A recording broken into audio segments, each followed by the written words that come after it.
and I am the Assistant Director of Entertainment Production. And I've been a producer on Halloween Horror Nights for so many years now. And HHN has been a part of my life for almost 20 years. And I'm just so incredibly excited to introduce you to some of my colleagues that I get to work with all the time, and to really take you on a behind-the-scenes look at how we design, develop, and produce HHN. Does that sound like something y'all want to hear about? Then without any further ado, let's give a warm round of applause for all the rest of our panelists. Let's have them come on out here.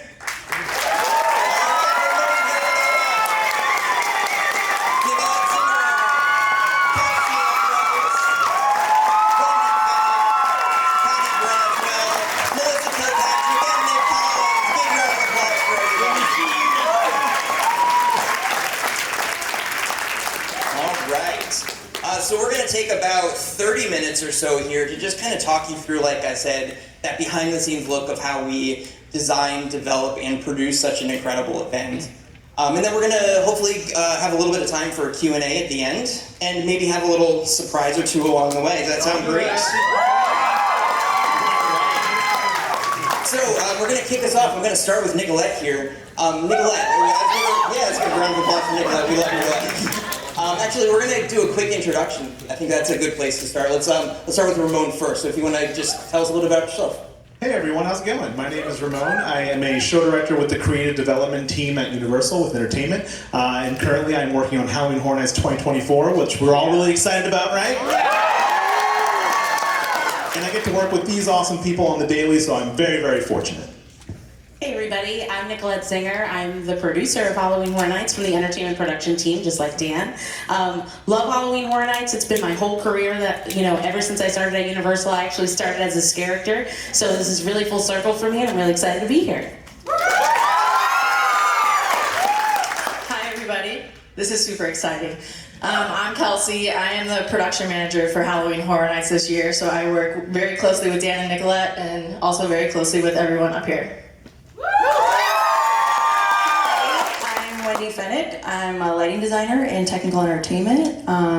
Been at Universal for 13 years now, so I love Halloween Horror Nights. It's a passion project. This is my first time in Spooky Empire though, so excited to be here. Hi guys, I'm Patty Braswell. I'm a senior manager with the technical entertainment team. One of my co-workers is Wendy Fennick. I work with an amazing group of hundreds of technicians that make Halloween happen, managers and then designers like Wendy who help make sure that this is a reality for you guys. Thank you. I'm Melissa Kilpatrick. I'm field scenic producer for Halloween Horror Nights, and I'm fortunate enough to get to work with some of the most creative people on the planet. Been at Universal for 16 years, seen a lot of wild and fun stuff, and looking forward to seeing some more wild and fun stuff coming out this year. Hey guys, I'm Nick Collins. I'm a senior scenic designer in the entertainment department, and been with the park about 13 years, and worked on a lot of the houses you guys have probably gone through 100 times. And I sweat a lot, but I'm not sick of it. Let's give another round of applause for our wonderful panelists. We're going to jump on in here and just start talking through how we bring an HHN house to life. So I'm going to start with Nicolette. Nicolette, we obviously start really early on in the process. It takes us a long time, really, to get things going. Can you talk us through how early we start? Yeah, so believe it or not, we've actually started on HHN 2025 already. So it's about a 15-month process, and we sit down with our creative development team and our technical entertainment team, and we figure exactly how long we're going to need to concept all of that out, and then how much time we're going to need on our end to figure out the how to bring that all to life. And we can't really do that until our lovely friends over here in creative development start to concept those things. So that's really the first step. So I'll pass it over to Ramon to talk through that. Yeah, Ramon, I think that'd be a great thing. So if you can talk us through that concept phase, really, where you have an idea, we all have an idea of what we want to do, but you start to flesh out what that looks like.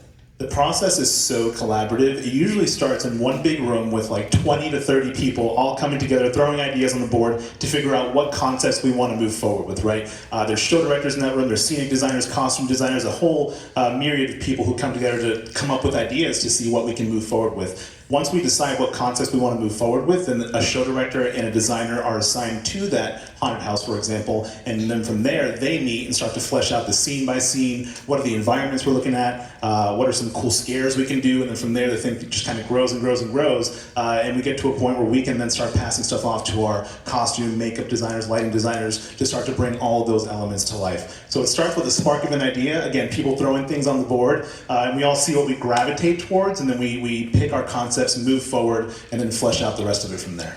No, that's fantastic. And speaking of lighting designers, we happen to have one here on the panel. Wendy, so in this early concept phase, obviously, as Ramon said, some of the tech designers are also coming on board. Can you talk us through what that looks like and how you guys are integrated into that process? Sure. That's one of my favorite parts of the process is we're given the environment, we're given certain asks, but we're able to add our layer. That's when like all these tech layers start getting added and oh, it would be cool if we could do this. Oh, what if we, created this thing over here? And then the collaboration kind of starts to grow and grow and grow, and we all kind of bounce off of each other. So we also, you've been there, your path is, we like it to be nice and cozy, so it's super scary. We all have to figure out, how do we all coexist in here? How are we delivering the scares, making it look cool, making it interesting, but keeping it immersive where you're not focused on the mechanics of things, you're still in the vibe of the house, but you're also entertained. And so part of that design to, again, obviously the tech design is starting to be fleshed out. Nick, the scenic design as well, obviously at this point, is starting to be fleshed out. And you're in, as a scenic designer, you're also in some of those early concept conversations. Can you talk us through what it looks like on your end? Sure. After we finish the creative development, we go and we kind of incubate for a little bit about all the ideas that we've talked about. We'll go and we'll do research, period style. If there's an IP, which is an intellectual property, whether it be a movie or a film or a book, we'll do research with that. Video game, and then we'll start doing sketches. We'll work with our other designers to find out if there are things that we need to accommodate, like putting speakers in a room so that you don't see them, things like that. Talk about color palettes, all the things you hear about when you hear design. But then one of the cool things that we do is we lay out the houses in a program called SketchUp, which is a 3D modeling program. And we've recently, maybe in the last 3 years or so, thanks to one of our designers, Dylan Kola, I think is here today, kind of got us turned on to using a little more technology. And we're using MetaQuest virtual reality glasses, like this Oculus. It's so cool because we can walk through the haunted house months before we ever see it. We can physically walk through, look at every scare, and the cool thing about that is it really helps us design smarter, because when we walk through, if you turn around and you're in scene 3, you're like, oh no, I didn't know I was going to see part of scene 7 over there. So it's a way for us to kind of do checks and balances and really informs how we flesh out the design so that we give the best product for you guys.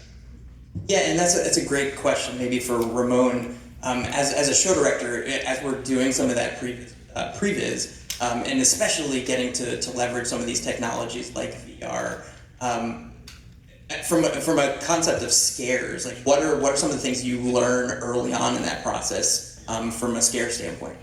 Yeah, like Nick said, getting to walk through the actual model and see the scares that you conceptualize months prior to, right? There might be certain scares where you're like, in my head, I feel like this is going to be super, super effective, but when you walk through the model, you're like, actually, the way we kind of turn that corner gives the scare away a little bit. Let's revisit how we design this scene or this scare. So that's the benefit of programs like that, is that it can kind of tell us and show us what might work and what might not work as well as we hoped. And it's also really fun to mess with people when they have a VR headset on. Really fun. Awesome. So Nicolette, we at this point in the process, we've done some conceptual work. We know what the concept of the house is. We've done design work. We know what the scenic design ideas are, what the tech design ideas are, and so we know what it is that we're trying to accomplish, right? As the producer of the event, one of the things you have to work on is figuring out that how we are going to achieve that. So what does that look like from your perspective at this point in the process? Yeah, it's that continued collaboration that everybody's talking about up here. Truly, these are the experts in what they do, so it's my responsibility to kind of keep that communication flowing. Okay, we've got this really cool idea, it's exciting. Let's take it past that exciting point and make it reality. A really good example I could give is, who remembers Doolin Jaggins' Choose Thy Fate?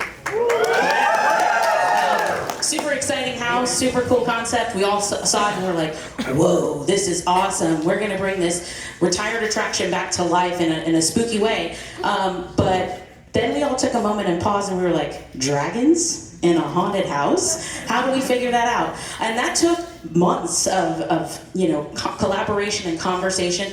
What materials are we using? How are we going to accomplish the technical elements that need to go inside of that? What material does it need to be made of? How do people get up there? How do we still make it scary? So a lot of that is just collaboration across here, and then figuring out those really outside of the box things. That's kind of how I look at my role to support these people. We have these really creative ideas. I want to take that off their plate and clear the road for them so that we can truly make it happen and continue to hopefully impress all of you. So.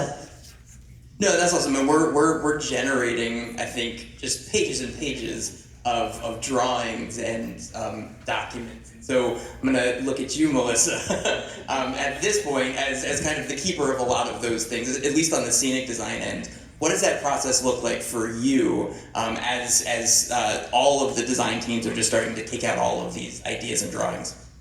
It's pretty wild. I don't know if anyone's ever ordered furniture online and it came in a really small box with some really vague instructions. It's kind of like that, but times 1,000. So we get, hundreds and hundreds of pages of detailed drawings that take these huge ideas and quantify those into two-dimensional building instructions. And then we hand those to a bunch of artists, and now we take something two-dimensional and turn it into something three-dimensional, which is quite amazing. But we start with quite a few pallets of lumber, and then next thing you know, we have a maze, and then next thing you know, we have a Dead Man's Pier or a carnival graveyard or some kind of crazy thing that certainly didn't, it's much bigger than the box that it came in. And we often have a lot of extra pieces left over that we still can't figure out where they go. I thought you were going to say that we started with all the pallets of lumber and then it became all of the drawings that we put together.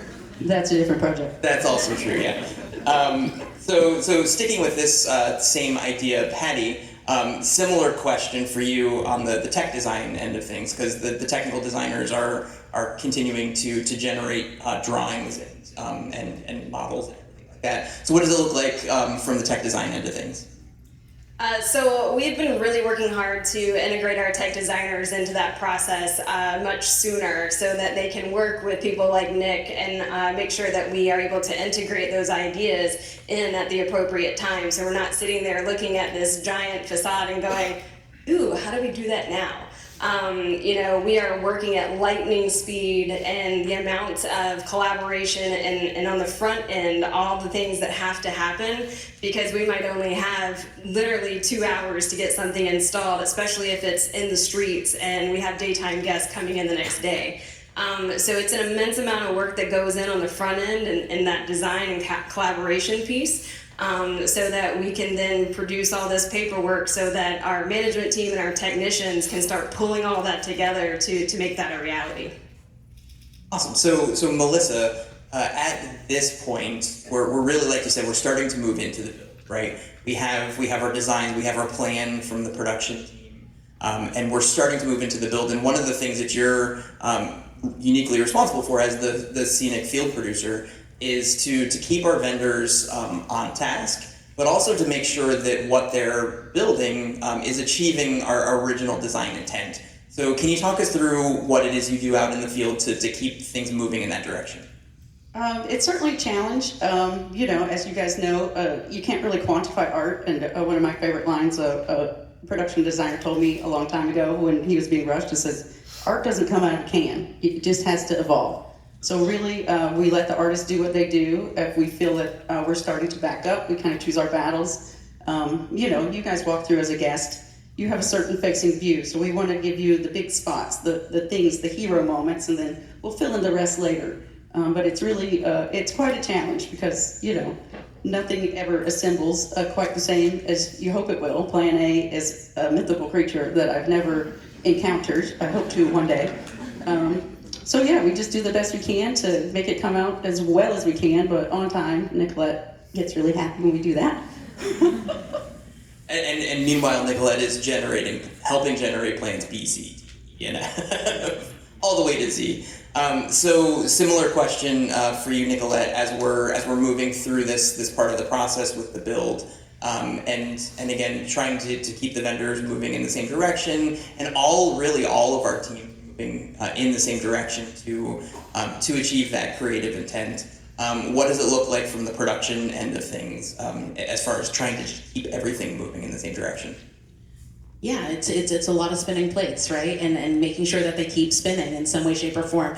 I truly look at us as a resource and a support system for the group that's out there. Melissa is obviously the expert of what's on those pages, and she'll collaborate with us and talk to us about how that's going. We'll go out and support her in those conversations with vendors. We'll all work collaboratively with the technical entertainment team, who comes right behind those vendors, to figure out how we can come up with some creative solutions to make sure that everybody can get what they need and stay on task and get to that finish line, so that we can put out a product that we want to put out that we're really proud of on time. And then you have Kelsey there next to you, trying to catch all the plates as they're starting to fall and put them back up on the pedestal, right? That's right. Kelsey is really the true owner of that process, and I try to support her as best as I can. And some of those things that become those bigger like how-tos, because I'm a little more removed than Kelsey is, I try to offer that guidance, but Kelsey's really the owner of that piece. So Kelsey, during this part of the process, again, we have some unique challenges that come up. But one of the parts that you're responsible for is really helping come up with various solutions to those problems, right? Whenever something comes up, everyone turns to production and says, what do we do? And you're really at the front line of that. So what's the process from the production end of things when those do come up, when we have to come up with a solution on the spot? Yeah, so really, again, I couldn't do any of this without all of the incredible people up here and our wonderful teams that we work with, our partners. So a lot of it is just communicating with everybody. So I'm trying to keep track of where we're at, and if something's being delayed or if we're needing to adjust a schedule. That affects everybody, right? All of the schedules we do are like puzzles, and it's like a domino effect. So a lot of it is, getting meetings together and trying to find the little gaps where everybody's available during all of our busy schedules, and just trying to come up with solutions. And like Nicolette mentioned already, our team is really there, to provide that support and be that resource and make sure that things are getting done. But the experts are the ones who we have to invite to those meetings to, see what everybody's ideas are to make sure that we stay on the right track. Awesome. So at this point, as we're moving again through the process, we're obviously still in the build phase, what we call the build phase. But really at this point, as we're working through this, the construction is done, the scenic is done, the decor has gone in. Our lovely decor teams have added their layers, which really brings everything to life. We see Melissa cheering them on. We love our decor teams. They absolutely are. Looking at the technical end, which is the next layer that goes in. Wendy, can you talk us through what it looks like to bring all of those elements together? And one of the unique parts that you're responsible for, and the entire tech team really is responsible for, is making sure everything works and is delivering on the creative intent. So what does that look like from here? So it's a very symbiotic process. As Kelsey and Nicolette were saying, we have to be in communication with each other all the time. Where are you at on this process? What are you waiting for? What do you need? And we're all helping each other get what we need to keep. It's really like a train. Once a train leaves the station, there's no stopping it, right? Once the first construction starts in the first house, that piece moves on, and then scenic, and then lighting, we're last. So we're the last car in the train. It's a really cool thing. I think the paperwork that gets generated in the beginning, it might sound boring, but it's really crucial because we have to be organized. I have to know that there's a speaker going there so that I don't put a light there, or we have to know that there's an effects gag going here, and there are safety measures that have to be taken. So everything has to be accounted for so that we can get in there and do it once correctly, hopefully the first time, and not cause any delays.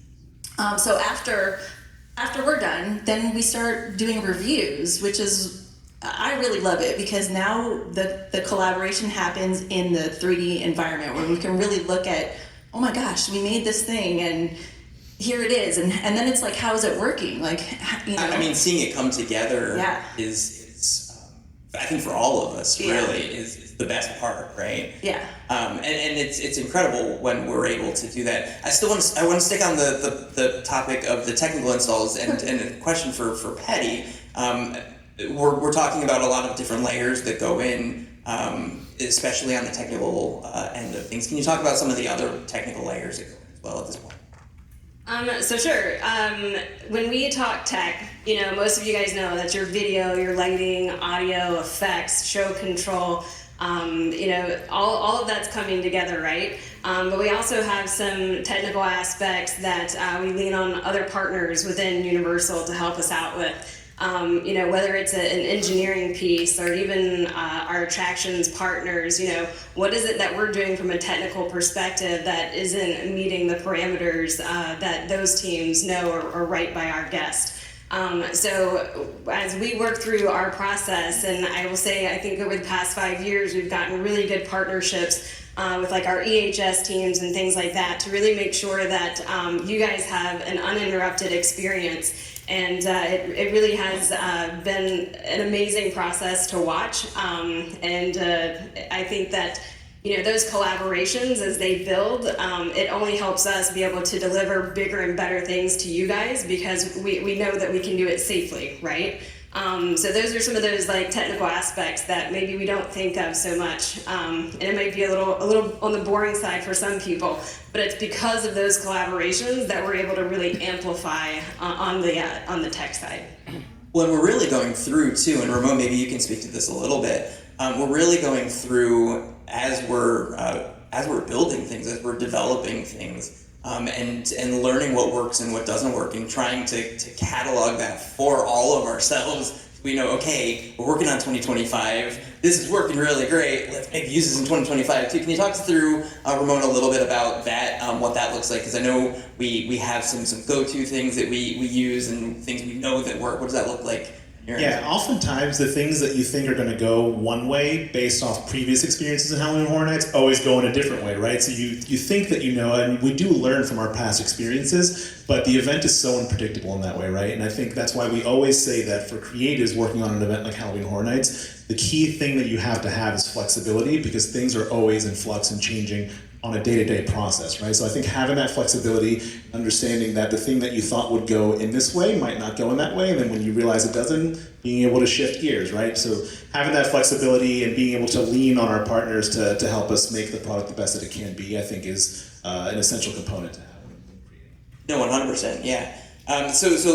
Wendy, you touched on it briefly, but at this point in the process, we're looking at reviews and really trying to make sure that what we are seeing in front of us, right, what we have put together is checking the box of the original creative intent. So one of the first reviews that we have is a design review. Can you talk us through that a little bit? Yeah, I love the design review. So show directors there, scenic designer, lighting designer, audio designer, effects designer. I mean, everybody is there.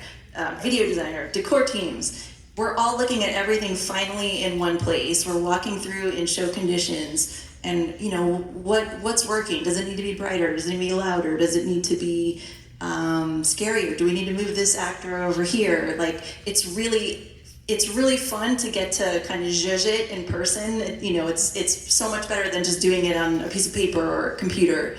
And then we bring in people who are kind of outside of our team and they can experience it and we can see their reactions too. And like, oh, well, you know, to Ramon's point, you have to be flexible, you have to be ready to turn on a dime. Things change quickly, but sometimes things work out in ways we didn't even expect, like better. And it's like, wow, that just happened. Cool, let's do that again, you know? That's like, when that happens, it's... I think there are so many times where each of us have gone into a design review or a tech review or what have you.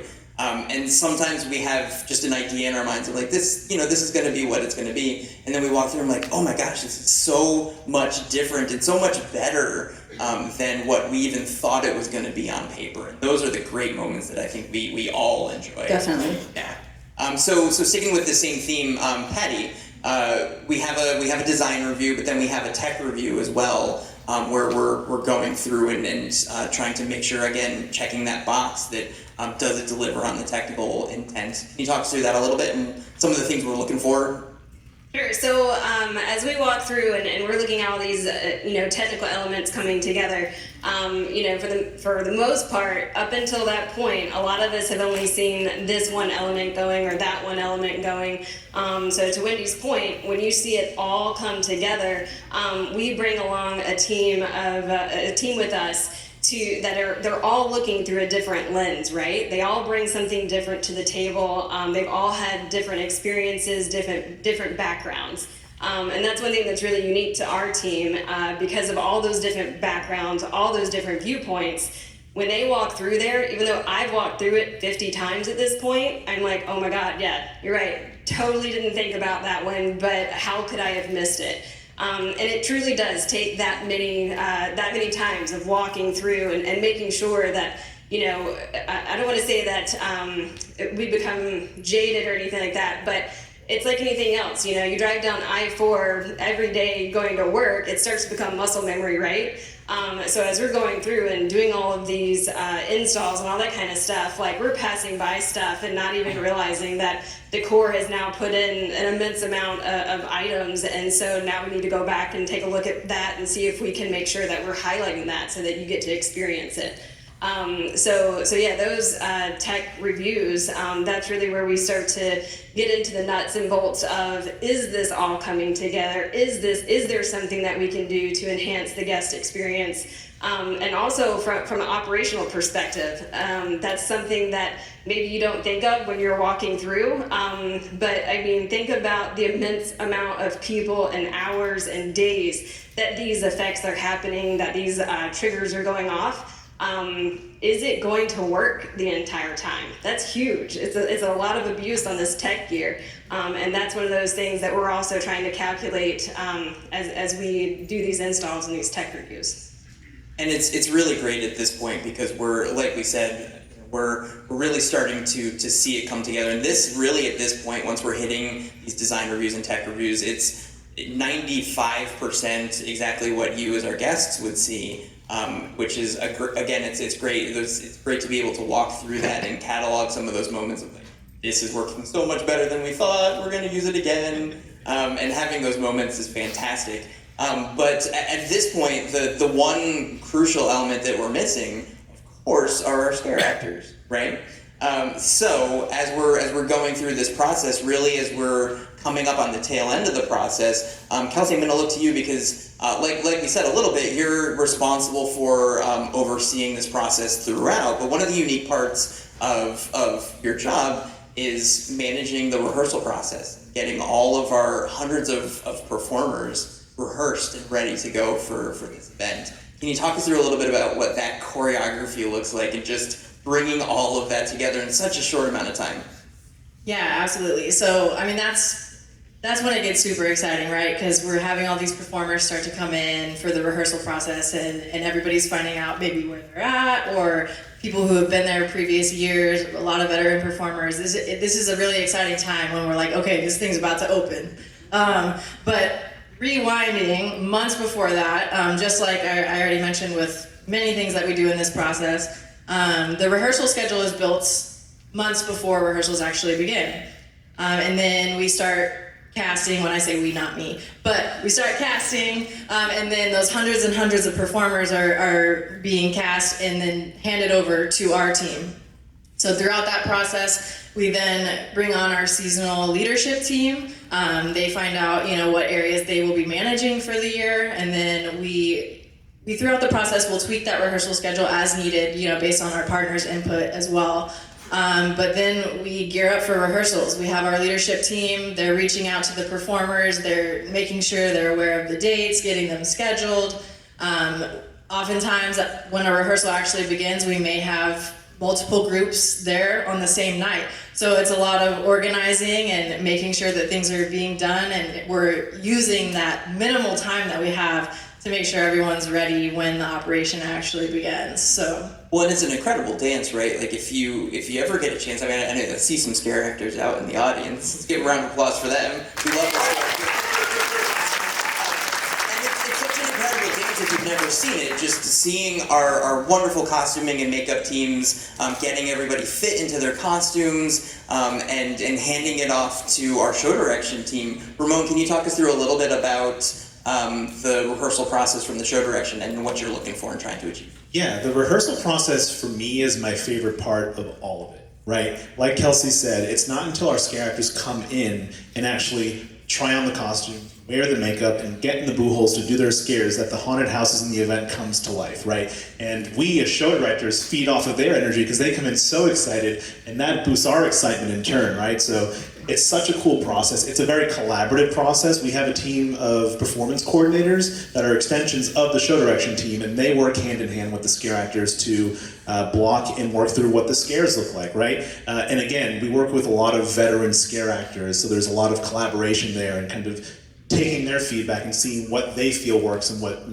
doesn't work, right? And just making that a fluid process. So it's so cool, it's super collaborative, and again, it's like that final march to the finish line right before we open, right? It's my favorite part of the process. Well, it's where we put a bow on it and say, this is ready to go for our guests to see. And it's, again, that's just another level of excitement for all of us. It's done, it's ready, let's see what they say.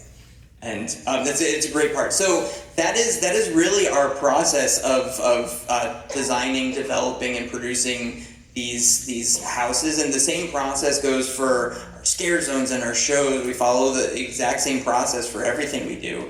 And so that's the process. What I wanted to do before we turn it over to a little bit of Q&A is we all were talking, and we wanted to acknowledge the fact that we're just a small fraction of the amazing team that puts HHN together.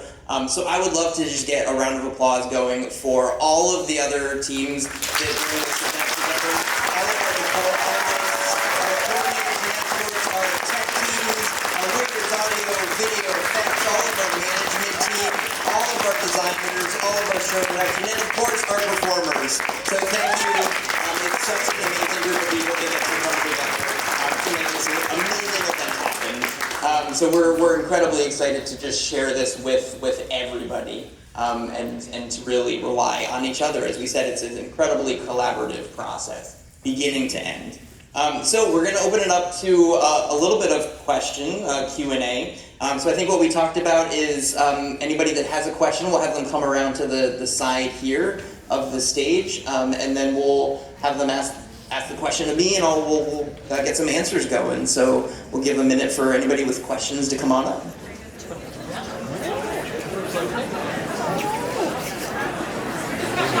All right, you want to come on up?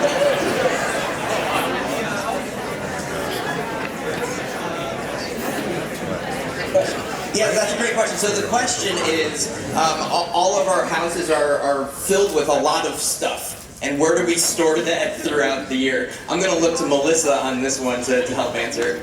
Dan, we need more space. We do need more space, don't we? We have an off-site warehouse, and you would be amazed at all the things that are in there. I don't think we even always know everything that's in there. And it's like Christmas, sometimes you go and open a pallet, and you're like, oh, I remember that from this house 15 years ago. Let's use it again, it'll be fun.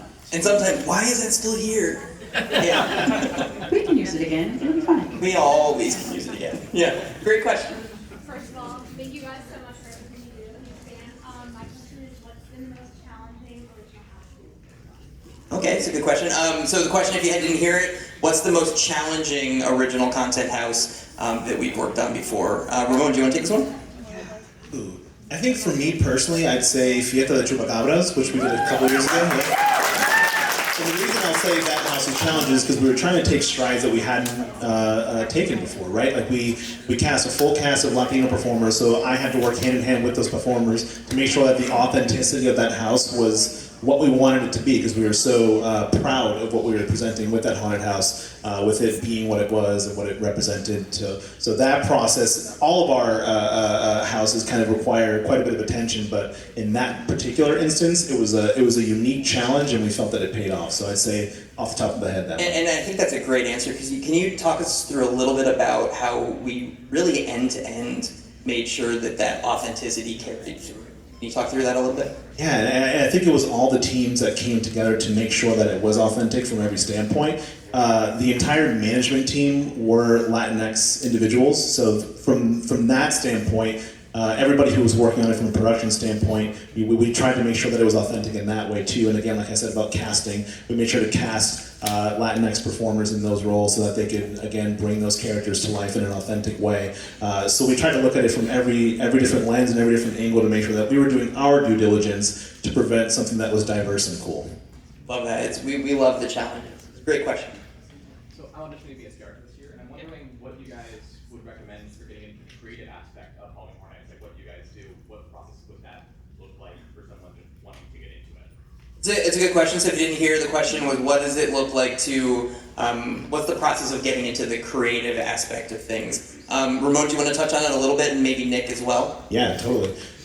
It's so funny because everybody on the show direction team, we all have different pathways how we got to where we are, right? But the common thing that we all share is a passion for the content and a passion for creating. So I would say try to figure out what it is that you like to do, whether it's directing, writing, designing, costume design, makeup design, whatever it is that you want to do specifically within the creative bubble. Find out what that is and take tangible steps to move forward in that direction, right? Again, a lot of us started as scare actors. I think everybody currently on the show direction team started as performers at Universal. So that's an excellent gateway into the Universal bubble, right? So you can get your foot in the door with things like scare acting for Halloween Horror Nights. Yeah, and then just find out what it is you want to do and just take those tangible steps to get you closer and closer to your goal. Awesome. And then another pathway, of course, is in some of the other design elements. Nick, can you talk us through that pathway? Sure. Being able to communicate with a piece of paper is paramount. You don't have to know like all the craziest software and things like that, but just being able to sketch on a napkin is really helpful to be able to explain your ideas. A lot of people come to us and say, "Oh, I'd love to design haunted houses," and I'll say, "Well, what haunted houses have you designed?" And they're like, "None." And I'm like, "Oh, well, you have to start someplace." So even make up a fake haunted house and put it together. And that's how some of our designers that currently are working with us got started with us. They just had a passion, and if you want to do exactly what we do, just look at what we do. Look at the content that we create and think in those terms. But don't put any specific thing on a pedestal. You have to soak up a lot of things and do a lot of research. There's no way you're going to know. Sorry, I'm not a tech guy, so there's no way that you're going to know everything there is to know about certain architecture and things like that. So you do a lot of research and soak up and just learn everything that you can about a little bit of everything, and it'll really serve you well, especially on the creative and visual creative end. Awesome. Thank you. Great question. I just want to know, what is your favorite prop or animatronic that you used in the scare zone or house, like Old Smoky or the Chupacabras? Interesting question. So if you didn't hear, what's our favorite prop that we've used in a house before? Let's see. I'm gonna look to Wendy. Maybe give us maybe what your thought was. There's so many good ones. It would be really hard to choose. This is gonna be a weird answer. I'm a fan of the pukers. Whenever we have a puker, I think it's Was it we call him fantastic. Billy? Is it Billy? Is that his name? Is that his name, Billy? I don't remember. But Yeah, he has got a name though. Our effects designer is here. Stan. He can stand. Yeah. Thank you. Andrew Campbell's our effects designer. He's here. Oh, Yes. indeed. Thank you. Andy. Awesome. Anybody else? Nicolette, you got one? I'm actually going to go to Chupacabra because that was my first project as a production manager, and figuring out how we can bring that creature to life was really exciting, and then seeing it come on property and exist in the space and really sell the story of the Chupacabra, which I also grew up with, which was very exciting to me. So that's probably mine. Yeah, the creatures that we do are incredibly challenging to get them to work the way that we intend, but when we do, it's so gratifying. I think for everybody here, it's one of the best things that we can see them, because we get that impact, the same impact that you all get. It's fantastic. Great question.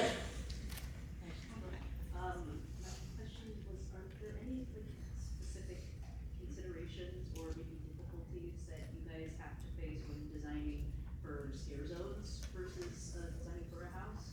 Sure. So the question is, are there any considerations that we need to take when we're designing for scare zones as opposed to houses? I'll answer a little bit actually, and then I'll maybe look at you, Nick. One of the things that we have to look at on the production end is how it all fits into the grand scheme of things, right? How it works with all of our food and beverage partners, our merchandise partners, and how it just looks in the overall aesthetic of the park. Does it work during the day? Is it something that we need to bring in and out because it isn't something we want to put out during the day? So that's definitely a big part of it. And Nick, do you want to touch on the rest of it?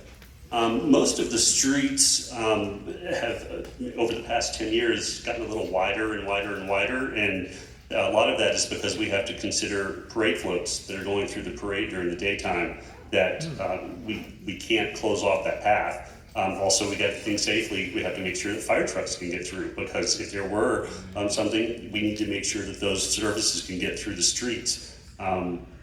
That's probably the biggest challenge, just designing around that. But also, I mean, we have people out in the street on different surfaces, and we have to make sure all of our stuff is really secure and engineered in a way that if there were high winds, it couldn't blow over. And we have a lot of considerations about things like that aren't really part of the sexy stuff, but it's really, really important. It's a lot that we have to look into. Yeah, I was just to say weather, rain, hurricanes. It the is sun, Florida. The sun, we want it to still look good at night, and the sun's fading things, and we've got power and all kinds of elements out there, so that's a big challenge too.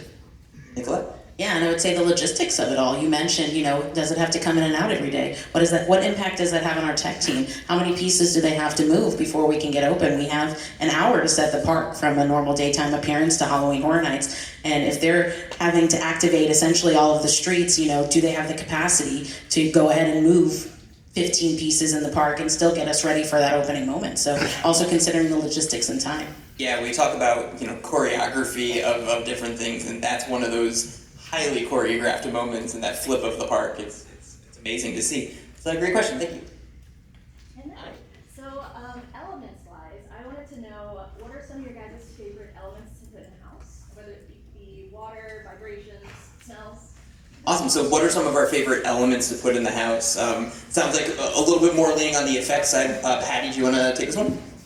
Sure. I would say, and I don't want to speak for show direction, but they quite often want to know, when do the smells come? When do we get to experience that piece? So that is always one of those questions. And then obviously seeing everybody's face as they walk through certain areas. It is one of those visceral reactions that happen, right? But it's not necessarily something that you see. So it's, I would say that's one of those elements. And Ramon, please correct me if I'm wrong, but literally at tech review, we don't typically turn them on because they might not be in yet, or we're holding to make sure we have enough for all of you guys to experience those lovely smells. And show direction is we're gonna have smells, right? It's happening, right? And when we get them, we all go. Even if it's horrible rotting flesh smells, we love it either way. Yeah, the combination when we're testing out the smells, the combination of smells in that room is intense. Yeah. I think we got time for one more question. Hi, so my absolute dream job would be working on the event all year round, but this year I'm trying to be a scare actor. What advice would you give to someone who's going to their interview with their audition? Yeah, so great question. What advice would we give to a scare actor for the first time? Maybe Ramon and then Kelsey? So one of the top things that we look for in our auditions is energy. We can feel your energy through your video, through your in-person audition, and we get a feel for your personality, and we can kind of start to figure out where we can place you. That gives us a good idea of how you would perform as a scare actor. So I'd say an overall energy and personality are two big things that we look for from our people that are auditioning. Awesome. Kelsey, anything to add? I would say we definitely lean heavily on our show direction team for the casting process, and then we take over after that. But I would say availability. That too. That's amazing. All right, thank you. I think we are about at time for questions. We want to thank everybody for this incredible opportunity to Wait a second. I thought there was one more thing we wanted to talk about. Did we have one more thing we had to talk about? Like, yeah, it's something we wanted to share with everyone. No, just me. I thought we had something to announce. That's right. We were going to make the first official announcement for Halloween Horror Nights.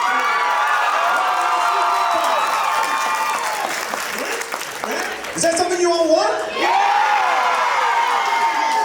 Without further ado, we are thrilled to announce our very first original content haunted house for Halloween Horror Nights 33, the sequel to a fan favorite, Slaughter Sinema.